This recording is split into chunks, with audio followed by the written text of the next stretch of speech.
think all of us have to feel, especially as humans, like that human element of having the emotions and being able to express it.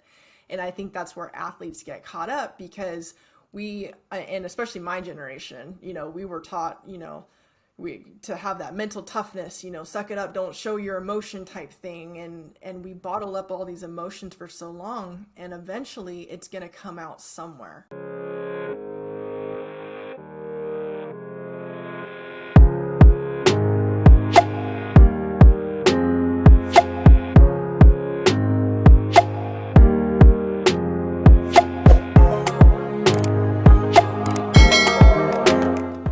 On a countdown from three or up to three?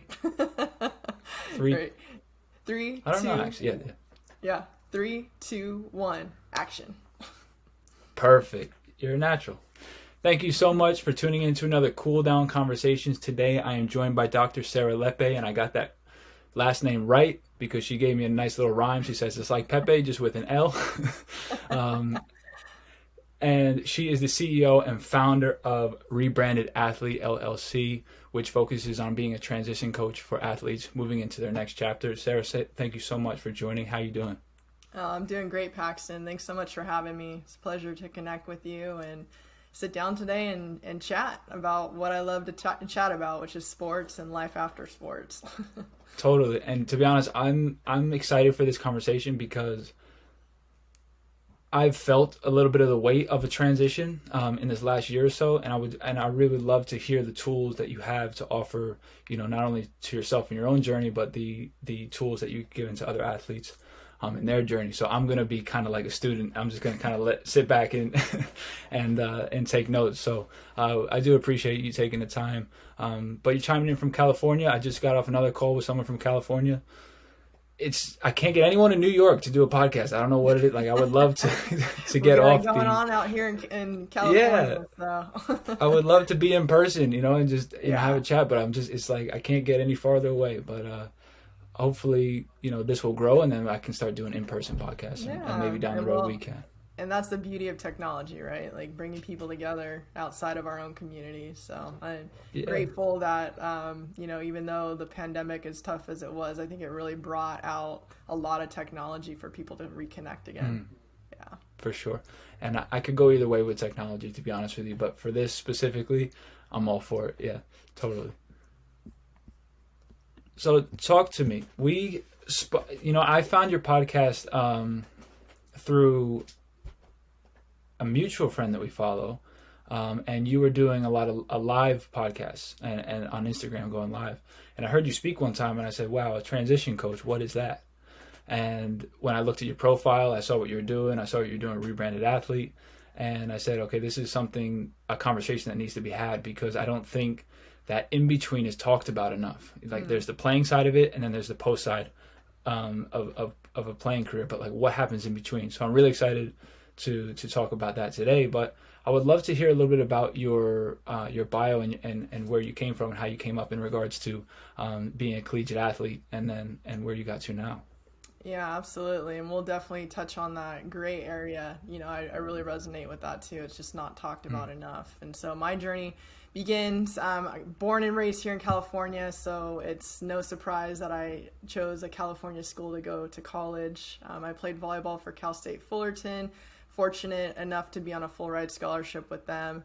Had really high hopes of being one of the starting players and was on my way to doing that my freshman year. And then during a practice, I went after a sweet set to the net. That was one of those super tight ones that you just can't resist. I went up and hit the ball, and I came down and I blew out my knee immediately.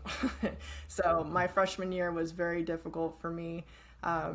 Just coming back from that type of an injury and really the potential that I could have had going in as a freshman. So I would say in a sense that was like my first taste of what life after sports was going to be, without really even knowing it at the time, because it's not until you don't have something where you really truly appreciate the value of it. And I didn't take any practices or anything for granted as soon as I came back.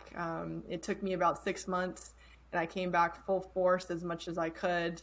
It was a difficult injury because if you've ever had, those of you listening out there, if you've ever had any type of major injury, it's really hard to come back, not only mentally, but physically in your own body, because it just doesn't feel the same from the get-go. It does take some time to readjust to it. So I went on and I was able to finish 5 years at Cal State Fullerton. I'm pretty proud of, everything that I accomplished there. But as I was ending that senior season, and mind you, I had spent an extra year in a Jersey. All the girls I had come in with that were recruited with me had already moved on. A few had already gone to play pro.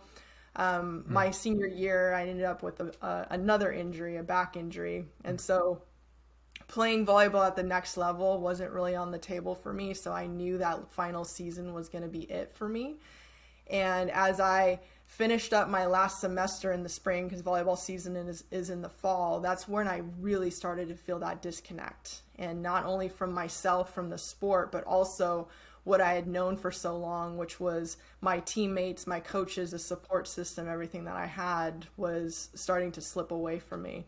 And so to cope with it at the time, I didn't really understand that I was, in fact, going through some type of a mild depression, but I resorted to drinking and partying, and as a result, my grades kind of suffered. I didn't do terrible by any means. I still got A's, B's, and C's, but there was this one class in particular during my senior year that I had to take for my major coursework, and I got a C- in the class, which doesn't really seem like a big deal.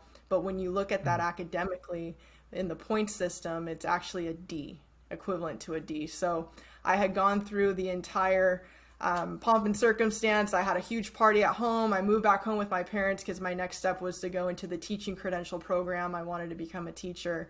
And I had gone to the mailbox expecting to pick up my official transcript when, in fact, it was a letter from Cal State Fullerton that had told me, unfortunately, you didn't graduate. And I was just floored. I mean, I didn't even know what to make of it. The shame in my own self, like walking back to the house and like showing that to my parents, was really something difficult for me, because I had always like followed through and done everything I needed to do. My dad was an educator as well. He was my own principal when I was growing up, so I could never get in trouble. I just want to put it out there in that manner. But to come back and tell them like, wow, like I really screwed up and there's nothing I could do. I didn't have a college degree. I had nothing more than my high school diploma, and I couldn't go. The next step was to get into the credential program because I didn't have that certificate. So make a long story short with that, I ended up going to bartending school because it was one of those things I was like, hey, it'd be kind of cool to do that one day. And it really lit a fire under me because I wanted to kind of prove to myself that if I set myself up to do something, I could actually do it. And the blessing in disguise is that job itself, I think, really helped to propel me to set me up for the course for the rest of my life, really. Like, it taught me some skills that I needed to hone in on. And it was difficult during that time, transitioning away. I didn't have job experience. So the first couple of places that I even applied for, they're like, I'm sorry, you don't have any work experience. Like, we can't hire you. And so that in itself just kind of really makes you reflect and look back. It's like, wow, I spent 14 years, dedicated to this sport. Yeah, I didn't have time to get a job. I had a couple summer jobs here and there, but, to them, it doesn't really count. Why doesn't my skill set as an athlete count in life after sports? It's almost like it felt like everything I had done was completely washed away and I was starting from ground one. And to see my teammates playing overseas and the friends I had that I had gone to high school with, now they're into grad school and they're buying houses and they're having families and all this stuff. And I'm just like, oh my God, I can't even get a job. So that's kind of where the journey began. I've had a lot of accomplishments since then. And I think looking back, had I not experienced what I did during that transition, I don't know if I would be where I am today, because as difficult as it was, it really did teach me a lot about myself. And that's really why I created Rebranded Athlete, because I don't want athletes to get stuck where I was for so long. It took me 6 years to finally get my own classroom. I want them to be prepared and ready for life after sports and hit the ground running, just like they do preseason, getting ready for the game. I want them to hit it going out and be prepared to tackle, what's next in life after sports. No, for sure. And I've spoken about this before on other podcasts, and it's like the job that we had was to be an athlete. And no matter what level it's at, whether it's collegiate or semi-professional or professional, the time that goes into it is 24/7. It really is. And whether you're at the top level or not. And it's very hard to work amongst that if we're, able and privileged enough to do that. We're able to just focus on our job. How do you create that experience? Now, on the one hand, we have this experience that not a lot of people can say they have in regards to being an athlete and the certain skills and characteristics that gives us. But on the flip side of it too, it's like when it comes to the application of work experience, we lack in that as well. So it can be difficult, but it sounds like you found something that gave you the tools to create that experience, and then saw the gap that you had been missing from college until your work experience, and you just wanted to plug that and make the transition a little bit less difficult. Exactly. Yeah. And what I found too, so as I went on, I did end up with my own classroom. It took me about a year to get back on track. And then what happened was I moved up the ranks very quickly. And I attribute a lot of that to my success as an athlete. I'd been team captain since the age of 8. Like, I've had all these leadership experiences, and I knew going into the classroom, like, I wasn't going to be there very long, because me being the type of person I am, I wanted to make an impact on an even higher level. So within 5 years, I moved up from being that new teacher to then being a new assistant principal. And I did that for a few years, and then was encouraged by, other leaders around me, because they saw what I was bringing to the table. And they're like, you know what, you would make a great school site principal. Like, you have all these, attributes to you that it would be excellent. And so I started looking into it, and, the apple doesn't fall far from the tree. I told you my dad was my own principal. My aunt was a principal too. And funny enough, what I love telling about this story, like, it didn't happen, just, because people lined up everything for me. Like, I found my way back to teaching. I found my way as a principal at the same school site that I had started my student teaching, which happened to be the same school that my dad and my aunt were both principal at. And that's the school I ended up being the principal at as well. So just to kind of like see that come full circle, and it's like, it had always been inside of me to be a leader. And this is what I tell a lot of people too, especially my clients. Like, it doesn't matter what field you go into, because you are that type of leader, especially with the skill set you bring as an elite athlete. You are going to lead in anything that you do. So that's why it's so important when you start to transition and figure out, once you're losing that identity of, like me, I was Sarah the volleyball player, and I no longer had that. Who am I without my sport? And what can I do now with the same skill set that I was blessed to be part of, like, as an athlete? How can I now take that and transfer that over into what I want to do next? And it doesn't have to just be what you went to college for, what you majored in, because let's be honest, we're, 17, 18, 19 years old picking what we're going to do for the rest of our lives, and we've barely begun to even live and experience life. And yes, that could be one thing that you major in, but that doesn't mean that you are now bound to that for an entire lifetime. And I think for me, it wasn't until the last couple of years that I actually learned that lesson myself. I thought that I was going to have to be part of the corporate education world for a long time. And I decided to venture off last year and go in completely full-time, 100% into Rebranded Athlete, and create my own education program and work with athletes, like people that, light me up and really inspire me, to continue to do this work. Because I look at these athletes coming out now, and I see, 22, 23-year-old Sarah then, and I'm like, wow, if I would have just had this support that I am doing with my clients now when I was back then, I wonder how different my life would have been.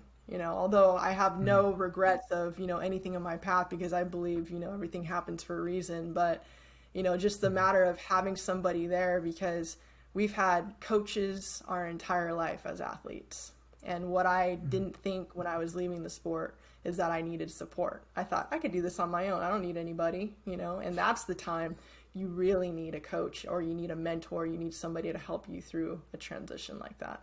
Yeah, so that's Right. where Rebranded Athlete was born. Now that's a good. I have a question for you there because obviously you know what you know now through experience, Mm-hmm. and we're creating these businesses and trying to kind of bridge the gap between or you are specifically trying to bridge that gap between playing and post post career.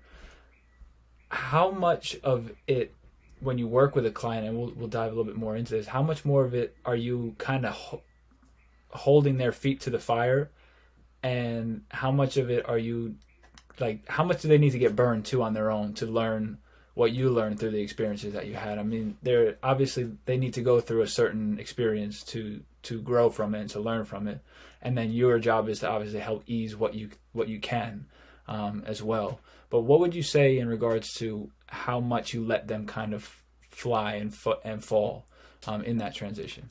Yeah, I would associate it almost very similarly to when a kid is going to ride a bike, right? We don't just put them on the bike without the training wheels at first and, let them go. Like there's a process behind it. And so I think really having like that scaffolded approach where you're not babying them, you're not like, oh, I Mm-hmm. want to just, take away all this pain so you don't have to feel like what I felt as an athlete. Like I think all of us have to feel, especially as humans, like that human element of having the emotions and being able to express it.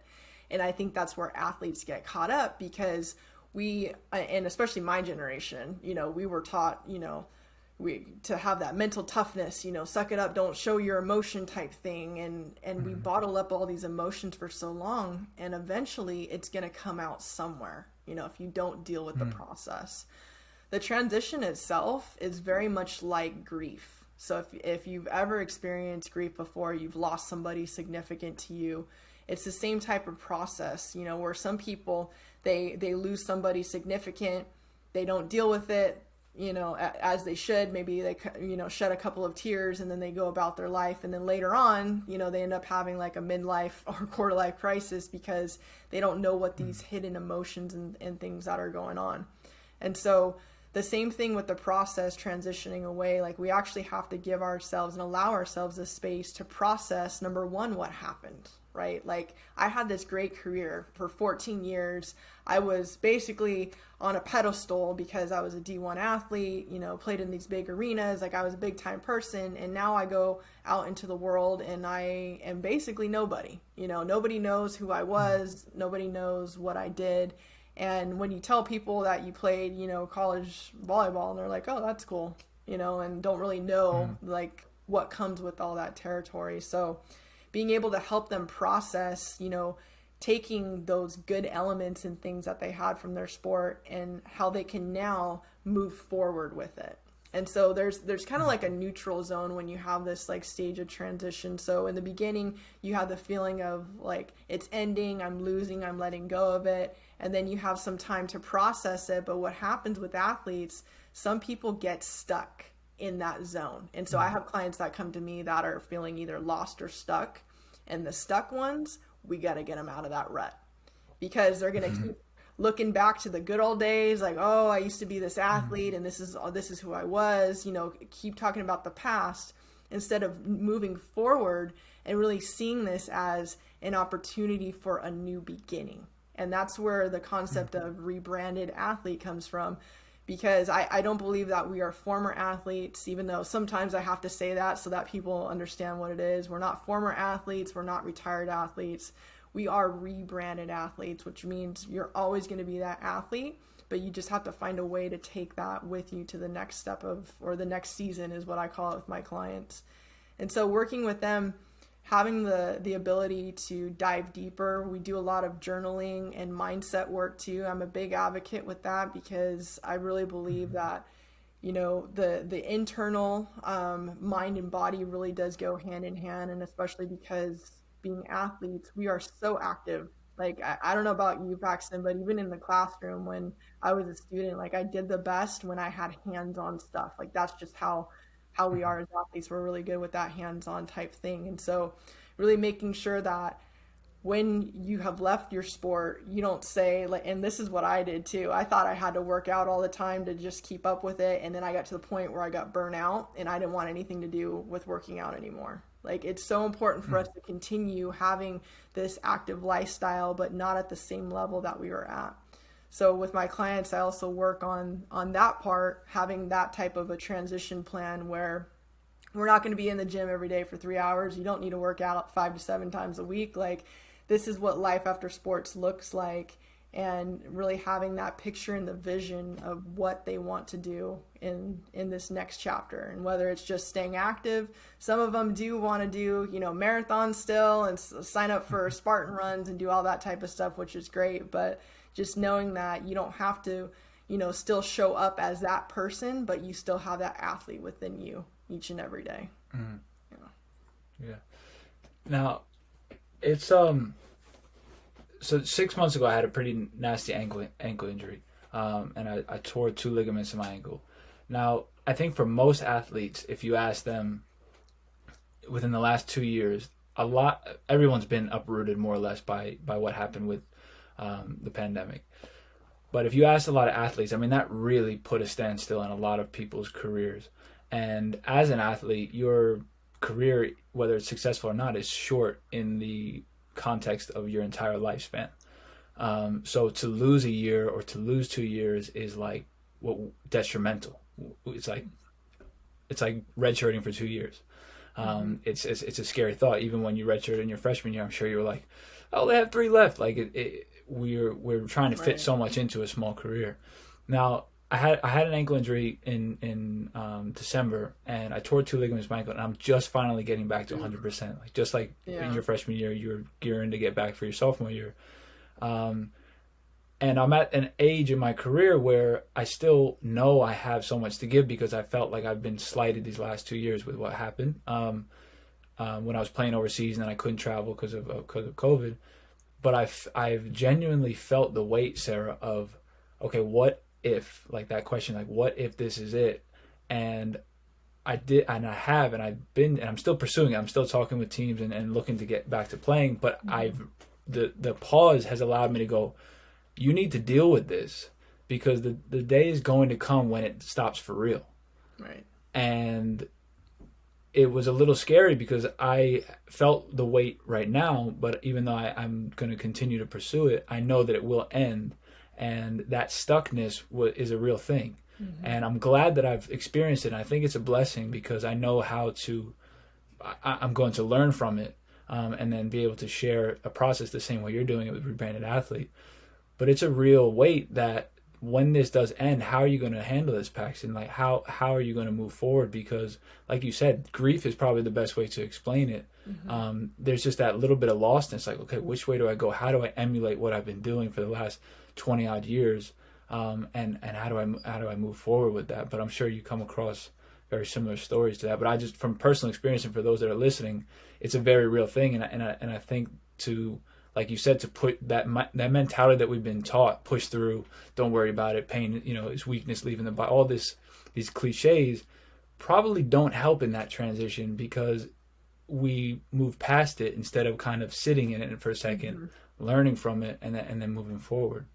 Oh yeah, I definitely, I've had a couple of clients I've worked with too that they were part of not finishing their senior year, due to COVID, and it was that unexpectedness. Mm-hmm. And I think that's, it's exactly what life after sports is, for those who, that wasn't their final season, but maybe it was their, sophomore or junior year, and they had that pause, their sport was taken away from them. That was a real taste of what can happen. And not being prepared for it doesn't mean that, you don't have a plan. Like, even myself, I had a plan afterwards, which was academics, right? Which most of us do. We have like that plan that we're going to go to grad school, or we're going to continue our education. And some of the clients I've talked to, or potential clients, are like, no, I'm good. I've got my plan. And it's like, wait a minute. Like, I had my plan too, trust me. But I was not prepared for losing my sport. that's completely different than having, a plan of what you're going to do next. Because as long as we stay busy, right? Like, we're not thinking about our feelings or thoughts about that type of stuff. Like, we really just kind of numb it and then go on. And what I've found a lot of athletes, and the literature's out there too. I mean, there's so many statistics on suicide rates, depression, alcoholism, all these different types of things that happen with athletes. And we even see it in the pros. Once they have left their sport and they go on and they go out into the real world, a lot of them go bankrupt because, they really haven't planned for anything. Some of them end up homeless on the street as well because they've resorted to drugs and all types of stuff. And really what the bottom root of it is like the coping mechanism, because they've always been that person, and there's really like an athlete identity that they've attached themselves to, and they don't see themselves doing anything else. And the interesting part too, it's like when you really look at it, even for me, like 14 years of my life when I'm, 22 or 23 seems like, oh my God, I've spent my whole life doing this. But, let's say I'm fortunate to live to 100, right? That's only 14% of my entire life that I've spent as an athlete. And yes, was it a great time? Absolutely. Was it the best time in my life? I think I would argue with that. At the time, I was thinking that that was my peak, and that like life could not get any better than being a D1 athlete on a full ride, like all this type of stuff, playing the sport that I love. But now being, I don't want to date myself here, like almost 20 years out, I see so much more to life. And the fact now that I can take what I did as an athlete and shine in other areas, just like when I was a school principal, like I was known for that community aspect, bringing people together. I was the type of leader that, didn't have the top down type of leadership and, just told everybody what to do. Like I was alongside of everybody. If something needed to be cleaned up on campus, I had my broom, I was doing everything. Like that's just who I am. That's what we did as athletes, right? Like we all had our positions, but sometimes we'd have to step up and fill in for someone else. And so I think that's the valuable piece as athletes transition and go on to what's next. It's like there's such a golden skill set that can be applied to anything. And it drives me crazy when I see athletes get in that stuck mode and aren't able to get out, because I really believe that athletes are the change leaders in this world, and we have the capacity to make this world better. We just have to find what is next, besides the sport when we finish. Yeah. Wow. So rebranded athlete, and now, you've had this year of being an entrepreneur, which, like we spoke about before we jumped on the call, it's difficult. It's not, Absolutely. It's not for anyone, for everyone. And it comes with its pros and cons for sure. And so in one case you have the rebranded athlete. What does that look like as an entrepreneur? Like, what is a day to day for you? Yeah, so great question for sure. Entrepreneurship, definitely not easy, but I think that athletes, are really set up for the skills to have that entrepreneur like mindset or lifestyle. And as far as what it looks like for me, so I started Rebranded Athlete right before the pandemic had really settled in. That was kind of the thought then. It was my side passion project that got me through the pandemic at a really difficult time.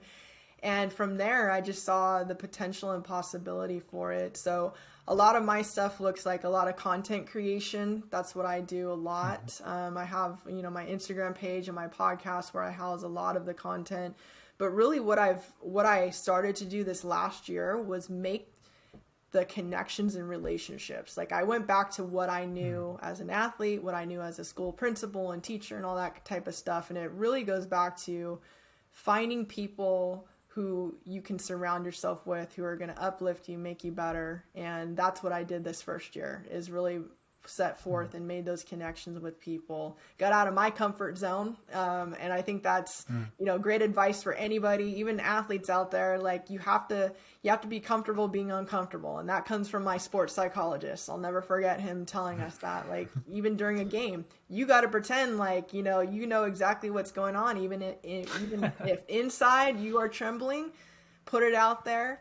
and see what happens. And that's really helped me to make the connections, which then has led me to more referrals with clients and things like that. And I've also been working with a few different universities to go ahead and put in my program into their programs that they have for their athletes, which was my ultimate goal since day one when I started this. You know, there's just not enough universities out there that are really taking this type of work.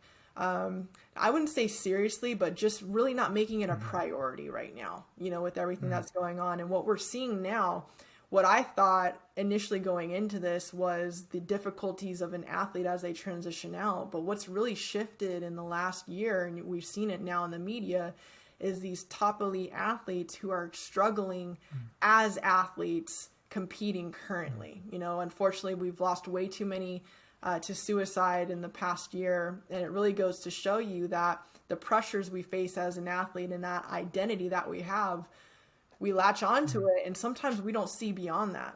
Like if I wasn't in such a good place, you know, I don't know what would have happened even for me, you know, leading down to depression and all types of things if I thought that that's all I was ever going to amount to.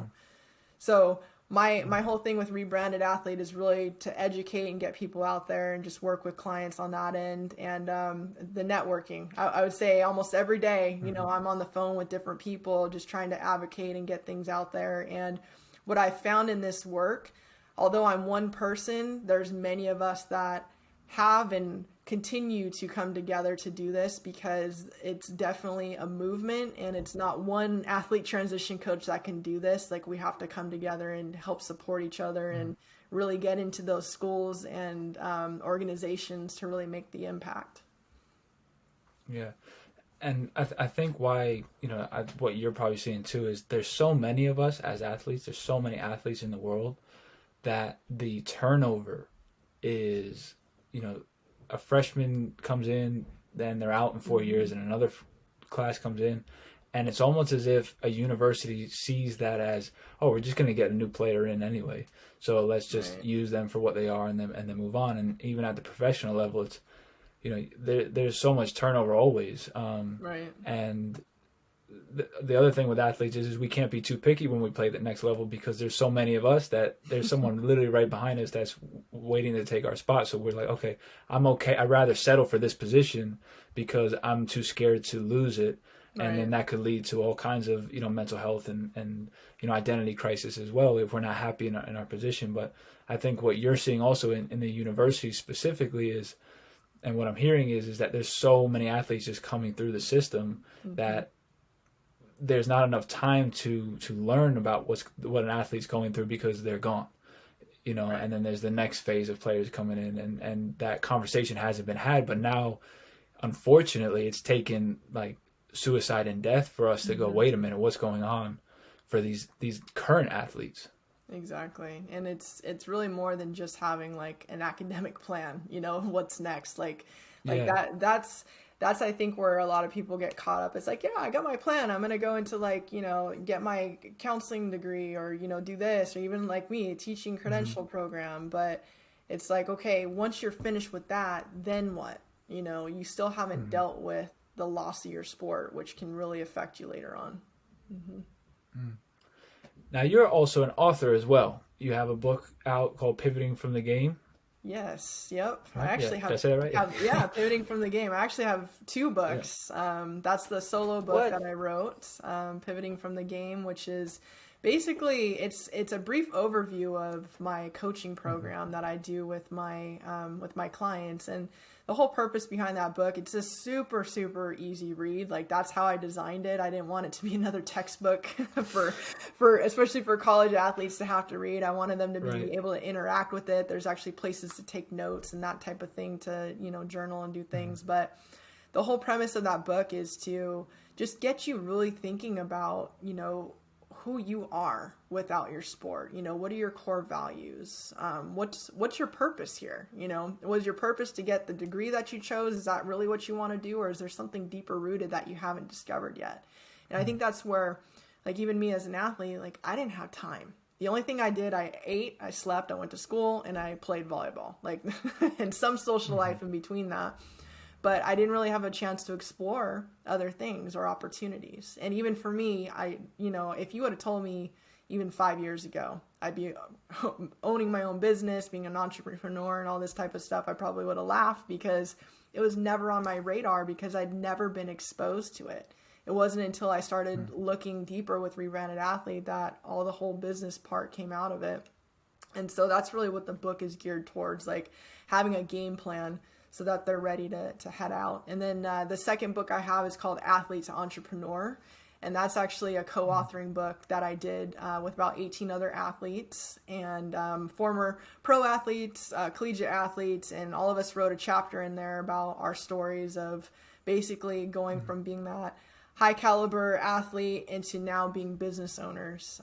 So those are pretty impactful books to be, part of. I'm fortunate that I was able to write those. I still don't know how I did it, being a full-time school principal, starting Rebranded Athlete, and now doing all this. But it just goes to show you, like, if you have passion for something, you'll figure it out. You'll figure out a way. Love that. So, I mean, you've probably come across so many athletes, and I know that, having when I go into like a coaching role, not my executive coaching, but like coaching sometimes younger players, it helps me so much to have a conversation with them, because I'm speaking to them with so much more awareness about what they're going through, because I've gone through it as well. And it teaches me a lot moving forward about how I should always continue to talk to them, and what I've learned from their story and stuff like that. So with all the conversations that you've had and the clients that you work with, what would you say the most maybe common thread in every conversation is? What have you learned most from working with athletes in their transition as a transition coach? I think with them, first and foremost, is that there's something deeper there. And I think that's like the good work that we do together in really unfolding that, is that there's something deeper rooted with the clients I work with, because they want to do something like as remarkable as their sport in this next phase. And I think that's where they get like stuck because they don't know how to, do it again, basically, start from whatever age they started playing sports, they basically built up to it, but then now I'm starting brand new again. And I think that's where a lot of athletes have a hard time, because we are such experts in our field. We now have to venture into something else, and we're the rookie again. Like, we're the novice. Like, we don't know what we don't know. And so working with them to get past that fear and really seeing that, I have something to bring to the table. I do. And that's where we work on, like, I have like a 4-quarter game system that I go through with my clients. And the first quarter is their potential. And so we look at the skill set that transfers over as an athlete. So if they were, like I was a team captain, that now transfers over into leadership experience, that type of thing. And not just that, but their innate strengths, like things that they're naturally good at.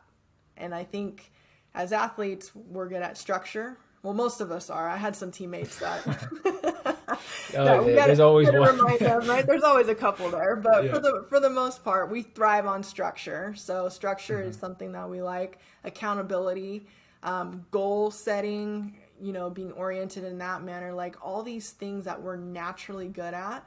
Okay, like how can you now take that to this next part that you say is new, but is not really new because you've been doing this your whole life. Like it's just in a different arena or a different setting, and then bringing that and having the confidence with it. So it's really great once I see that shift with my clients. Like by the time we get to the 3rd quarter of my program, turning into the 4th, like I really see the light bulbs start to come on for them, because they see that they have so much to bring to the table. They start setting goals of what they want to do next. And just like any athletes, once we know what the game plan is and we have have it mapped out, we just go for it and we know what to do. So that in itself, I think, has been one of the greatest things to kind of see them overcome through the process. And once they know what they're doing, I can't wait to see what's next for them.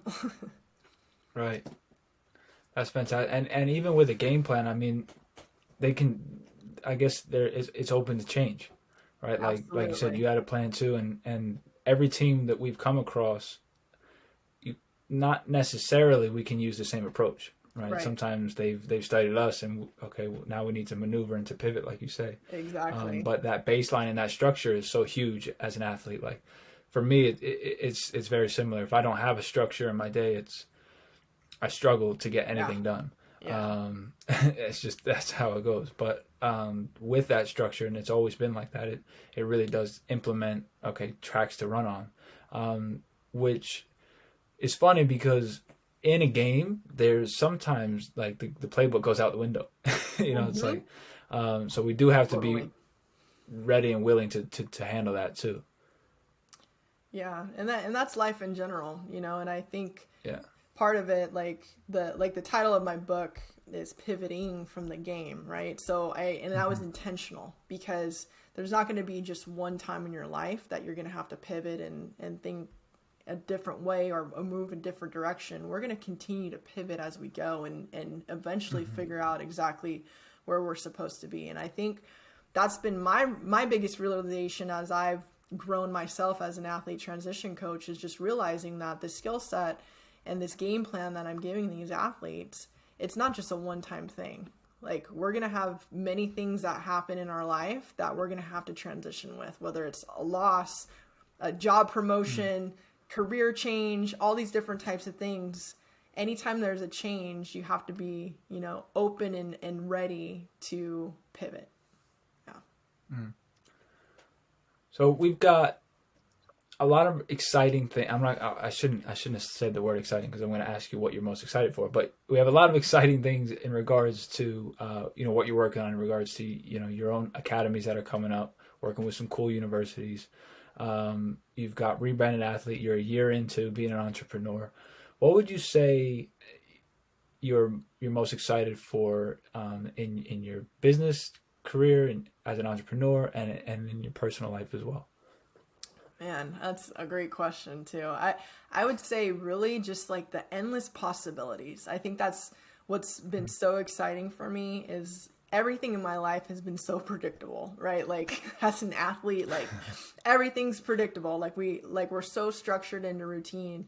And even when I got into teaching and being a school principal, like I've always been on the school system, like calendar all year long. Like that's what I've, lived by since I was a little kid. And I think that's been the exciting part of being an entrepreneur is that I've been able to be way more creative than I've ever been able to before because I haven't had any like limitations or anything holding me back. And so venturing this first year, I thought I was ready, like from the beginning, and then life dealt me a card. Let me tell you, I ended up having a back injury for about 9 months. That was like chronic pain Wow. that I was going through, and I'm pretty sure somebody from up above was telling me that it's time to slow down, take time for Slow yourself, down. and really get to know who you are now without being that principal, teacher, all that type of stuff. So it just goes to Mm. show you, like, anytime there's a transition in your life, you really do need to give yourself the time and space to process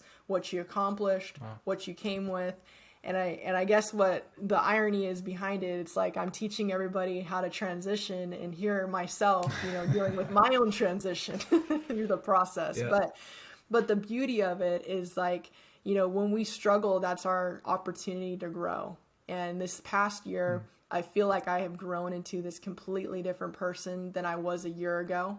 I don't feel like I'm the same person. I think I've expanded on, the greatness that I already had and have done even more. And the beauty of it is really have been able to share that with clients and people that I work with. And so having that mindset as an athlete, I was open to other ventures and possibilities. I actually started two other businesses besides Rebranded Athlete as well, which just goes to show you what entrepreneurship can be like. Mm-hmm. And you guys will appreciate this because you heard my bartending story. So my husband and I were both bartenders back in our college days, or post college, I should say. And so we decided to start our own mobile bartending business, which is what we did a couple of months ago. And it has just taken off and has been so much fun, that we do on the weekend. That's just kind of like our little side gig. And then as much structure as I've been accustomed to, because that's who I was known for as a school principal, and even now out in this online space is the systems and structure. So I actually help online businesses, and most recently have focused more specifically on business owners or entrepreneurs who have an athletic background, get their podcasts up and running so that they can get their message out into the world. Because let me tell you guys, starting my podcast was probably, of anything I did with Rebranded Athlete, was probably the best thing I did, because it allowed me to, number one, get out of my comfort zone in my own head. I don't know about you, Paxton, but I hated my first episode, just even hearing my own voice. It was like, it's the worst. I hate how I look. I hate my voice. Right? I hate everything about it. But like that first bit of feedback that you get, it's like, no, you're onto something. Like, stick with it. Right. Keeps you going. And the people that reach out to you. But honestly, I like the idea of podcast, because I was hoping not to see my face and just like I could speak. But with the algorithms and everything that's going on today, like they want to see your face, and they want to see all this other stuff. So I was like I hate it, I really do.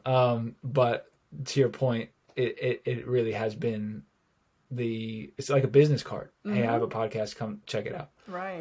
Whereas I think Instagram and your other socials are also business cards, but they're starting to waver a little bit. If you've noticed, yes, I have noticed. There's a lot of noise on theirs, and people are starting to get like fed up with the same thing over and over again. People miming other people's work and stuff like that. It's just it's starting to lose its flair. But a podcast has a little bit of substance where you can take it with someone, can be doing something and still have you listening. Whereas other social media platforms, you kind of have to be engaged on it. So, but that's true. Sorry to interrupt your story, but I just wanted to let you know how much I also don't like my voice or face.